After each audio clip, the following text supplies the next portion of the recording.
आज सोमवार 9 सप्टेंबर 2024 नाथसागर धरणाचे आज दुपारचे अपडेट आलेले आहेत. नाथसागर धरणामधून हजारो क्युसेकनं विसर्ग सुरू करण्यात आला आहे.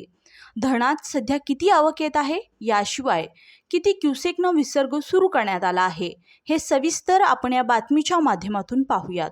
त्याआधी आपण जर आमच्या हॅलो बळीराजा या चॅनलला सबस्क्राईब केला नसाल तर नक्कीच सबस्क्राईब करा, जेणेकरून आमचे अपडेट तुम्हाला लवकरात लवकर मिळतील.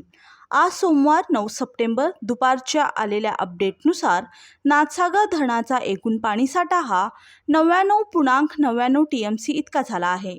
तर यातील जिवंत पाणीसाठा हा 74.60 TMC इतका आहे. धरणात 10,200 क्युसेकने आवक जमा होत आहे. आज दुपारच्या आलेल्या अपडेटनुसार नाथसागर धरण 97.70% भरलं आहे. आज दुपारी ठीक 1 वाजता नाथसागर धरणाचे एकूण 6 दरवाजे 0.5 फुटाने उघडून गोदावरी नदीपात्रात 3,144 क्युसेकनं विसर्ग सुरू करण्यात आला आहे. सायंकाळी धरणात जमा होणारी पाण्याची आवक पाहता विसर्ग कमी अथवा जास्त करण्यात येईल.